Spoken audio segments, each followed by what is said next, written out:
So I bought Project Zomboid recently, to the excitement of many it would seem as well. However, I have never played Project Zomboid and I have seen very minimal gameplay, I'd say. Luckily the game offers me a tutorial to help with the basics. Once that was finished, I was ready to start on my adventure. I awoke on the couch of my old Kentucky home in nothing more than my work attire, a wife beater and some blue jeans. For you see, I am a lumberjack. Don't mind the lack of a flannel shirt, it was in the wash. The name is Rat Boy Jones, but you can call me RB for short. I got quite the humble abode here. It was nothing huge or extravagant, but it was enough for a simple lumberjack man. I had only recently moved here before things went to hell in a handbasket, which would explain my limited knowledge about the town around me. There's only one way to explore this town properly though, but before we do that, we're going to need some supplies. I discovered some books in my pantry, but I wasn't too interested in learning at the moment. It did appear that I had enough food to do me for, well, not very long. I had some cheese, uncooked chicken, and some lemons. I had been prepping for a doomsday event for quite a while though. That's why in my bedroom I had several different types of military attire as well as some useful items. And with that, I felt that I was finally ready to go out into the big blue world all by myself.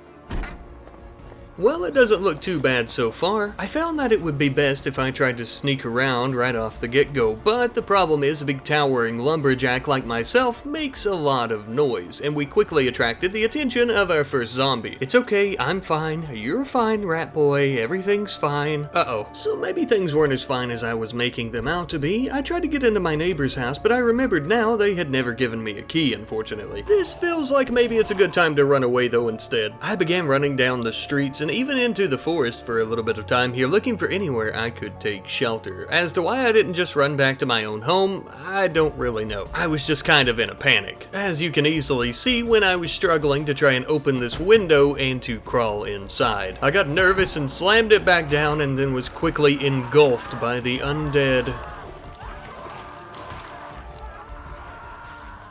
Well, I suppose it's a good thing that was all just a little daydream of what could happen. That wasn't me. I'm not even a lumberjack. As a matter of fact, I'm unemployed. I'm much more lucky, weak, and nimble, which should make sneaking much easier. Now then, one of the first things I'm going to be doing is all the curtains on our windows need to be closed. That way, any undead outside won't be able to see us. Ah, finally, some privacy. I would end up digging into my stockpile for some proper attire, as well as our very first weapon, a hunting knife. We can't expect to take on hordes of the undead when we're only half dressed, though.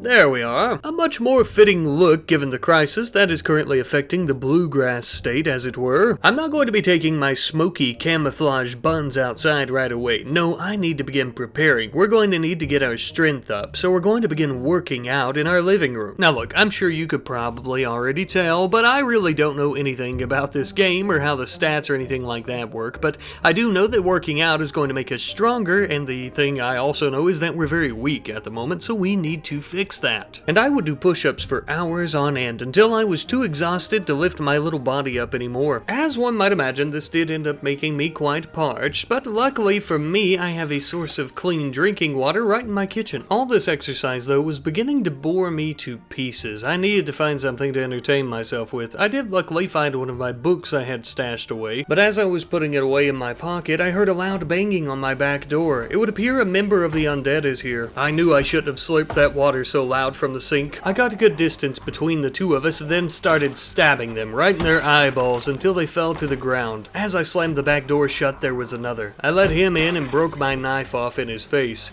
Damn, no weapon, and I'm becoming surrounded very quickly. Now that my back room was becoming surrounded by the undead, I thought it may be best to run to my bedroom to hide. But the window was being busted out.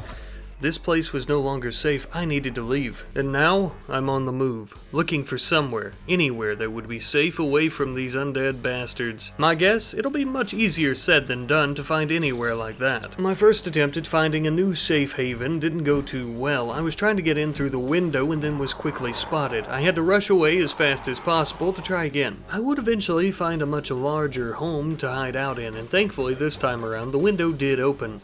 But you may notice this TV here is loud and blaring with the news I didn't turn that off, and I have a feeling that I definitely should have. As I reached the top of the stairs though, I saw a figure in the distance pounding on a bedroom door. I crushed her head very quickly as she was not a living person, and then I would actually enter the bedroom itself, rummaging around looking for anything that could be useful for my survival. And by golly, I did. I found a magnum pistol and a magazine for my entertainment, which was perfect because I was still extremely bored from earlier. I didn't even have a chance to look through my book, so I started flipping through the pages of the magazine. I then went back downstairs to investigate the sound of glass.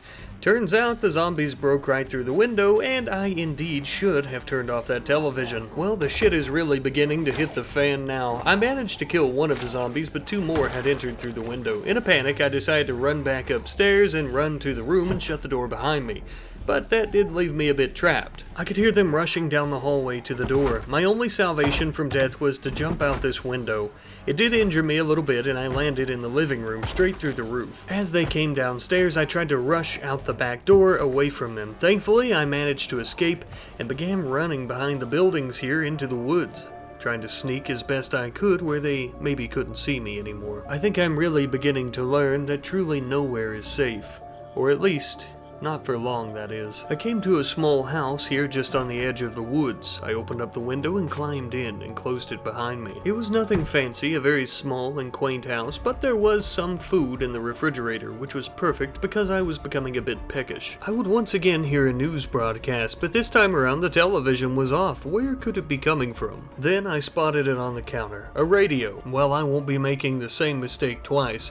Perhaps if I don't manage to get myself killed, the circuitry or just the radio in general may come in handy. Speaking of not dying though, starvation would be an awful way to go, and right now I'm quite hungry. I feel like I could even eat a horse. Although, with that being said, I do suppose I could settle for a fresh chicken leg. Looks like we're going to have to cook it though. We'll have to make this quick though. You'd be surprised how much noise a stovetop makes when you're trying to avoid the undead. Let's see if we can get this bad boy turned on. There we are. Noise can definitely be a big issue, but if I were to harbor a guess, I would say those zombie bastards also have a keen sense of smell, especially for meats. At least we'll be able to fill our belly for the time being, though. Since this is our only piece of food for the moment, I'm going to eat half now and I'll save the other half for later. It's been a long day though, and I am beginning to really feel exhausted. I decided to go upstairs and look for a place to lie down. I wouldn't want to get into a fight while I'm drowsy like this, as my skills might be put to the test. I would check out the other rooms later on. Shutting this door and locking it behind me should keep me safe enough for now while I sleep. I'm sure I'll be in tip-top fighting and scavenging state after a few hours of rest. I awoke late into the night, or perhaps even early into the morning. I couldn't really tell. I began to search a nearby dresser that had a pair of long johns in it. I would begin tearing these into bandages. This would be a process I would continue with several other items of clothing in this house. It was, however, time for me to begin looking through these other rooms. I entered the bathroom, which was completely devoid of life, and the absence of life, thankfully. I got a drink of water and then went on to the next room. And I'm happy to report that this room too was also clear. I could feel myself becoming quite the survivalist, closing every set of curtains that I came across. This way we could ensure we don't have any peeping toms from the yard or street below. Ripping up several more items of clothing for bandages. With how clumsy I am, I'm sure I'll need them. But with that, there was nothing more of interest in this room. It was time for me to clear out the last remaining one, which turned out to be something of a hall closet. Originally, I thought about just skipping this room, as I thought it might be too small to have anything useful in it. But I'm quite glad that I didn't do that, because there turned out to be a screwdriver and a duffel bag in here. Meaning, of course, not only is our carrying capacity increased quite a bit, but we are once again armed and dangerous. Now, if you'll excuse me, I believe I'll have a sit on the floor and maybe even a little nibble off my chicken. You know what? After putting my scavenging and survival skills to the test today, I think I've earned it. I suppose I can only hope that tomorrow is just as promising. But it would seem in this new world, nobody ever truly makes it out alive. But perhaps we could postpone the inevitable, maybe even find a way out of this county, this town, this city, and die a better death somewhere else, another day. Or perhaps we end up dying tomorrow. Until next time.